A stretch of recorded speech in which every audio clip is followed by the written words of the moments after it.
Top seed sa West, mag-iiwasan sa Lakers sa first round series. Ito ang paliwanag. Lumabas na ang nightmare scenario ng Timberwolves at ito ay ang Golden State. Warriors tinapos na ang season ng Rockets.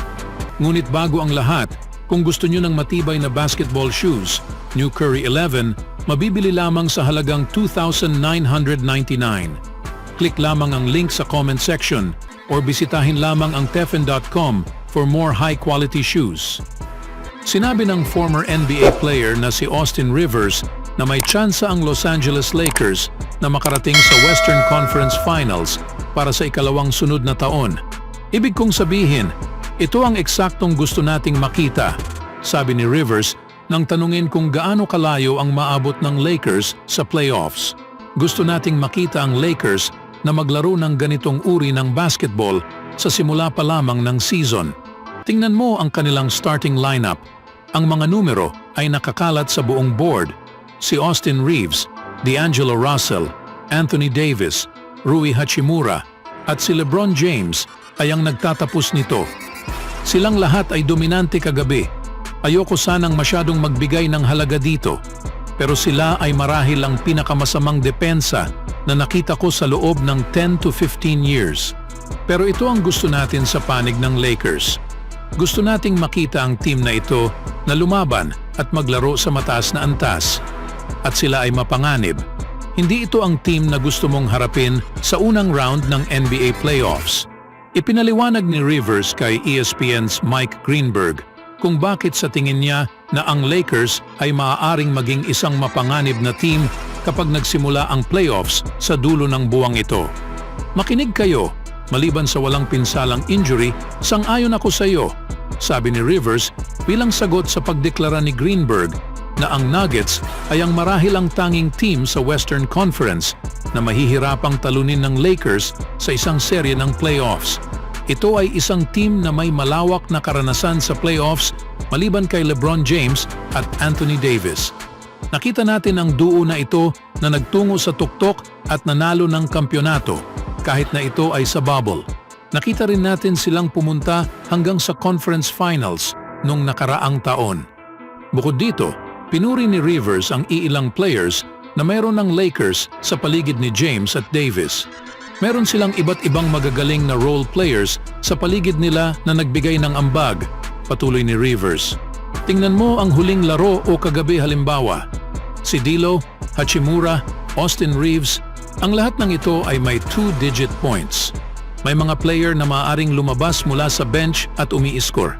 Kapag tiningnan mo ang mga team na nasa tuktok ng West, kapag tayo ay nagsasalita ng Oklahoma City Thunder, Minnesota, ito ay mga young team na walang karanasan. Ito ay ang mga team na sinasabi ko at sa tingin ko na kaya ng Lakers na makipag-compete. Hindi lamang makipaglaban, kundi kaya nilang talunin. Ang tanging team sa harap nila na alam natin na mahihirapan sila ay ang Denver. Kaya hanggat hindi sila maghaharap sa first round at kung sila ay makakalabas sa play-in, sa tingin ko ay maaaring magkaroon ng realistic na pag-akyat ang Lakers pabalik sa conference finals.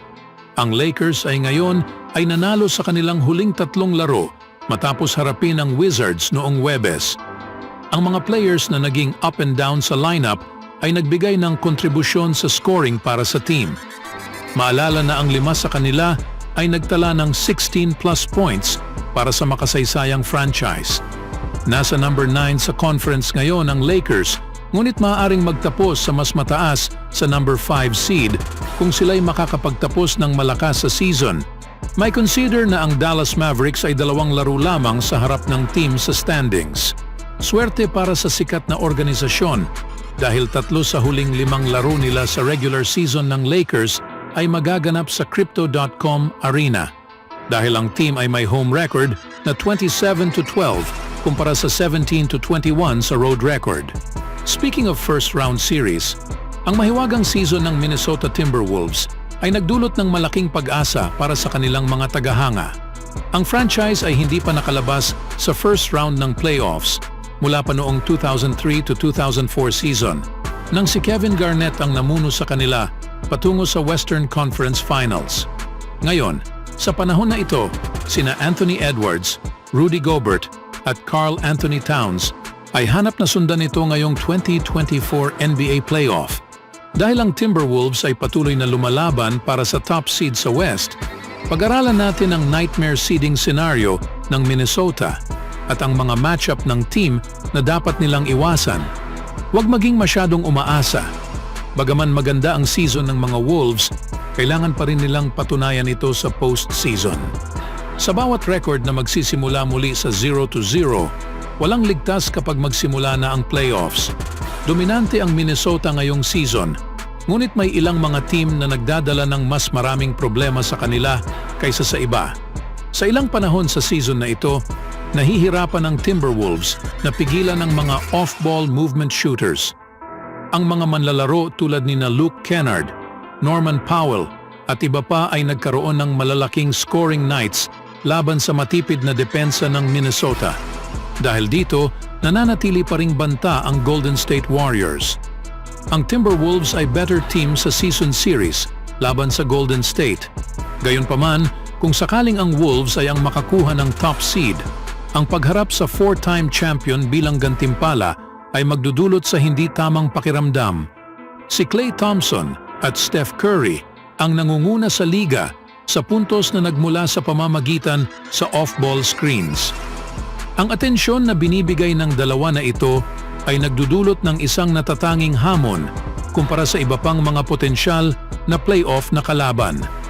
Ang premier point of attack defense at proteksyon ng Wolves sa rim ay isang mahalagang sandata, ngunit ang estilo ng laro ng Warriors ay maaaring magbigay ng sapat na espasyo para sa dalawang pinakamahuhusay na shooters sa kasaysayan ng NBA. Malamang na ang Timberwolves ay talo ang Golden State bilang mas mahusay na team, ngunit kung si Thompson o Curry ay magkaroon ng mainit na kamay mula sa malayo, ang serye ay maaaring magtagal sa hindi inaasahang paraan. Ano sa tingin niyo mga kaibigan? Speaking of Golden State, nakuha na nila ang pang-anim na magkasunod na panalo. Sa panahon tinalo nila ang Rockets sa score na 110-133. Sa araw na ito, sa panalo na sweep ng Warriors ang Houston sa kanilang season series. Nagtala ng 24 points si Jabari Smith Jr. sa scoring para pangunahan ng Rockets, samantalang nang lamig si Jalen Green na may 13 points. Para naman sa Warriors, gumawa ng 29 points si Klay Thompson, Stephen Curry na may 29 points, 7 rebounds at 6 assists. Offensive foul and a kick out by Best all time.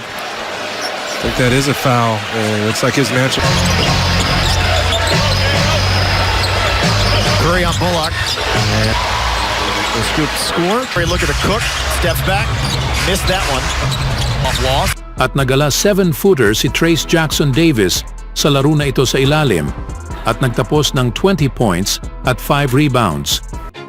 Always do it on my own, so I gotta get through it. And the only thing I know is to love what I'm doing. Never give up, never slow, till I finally prove it. Never listen to the no's, I just wanna keep moving. Keep my head up when I act, head up, that's a fact. Never looking back, I'ma keep myself on track.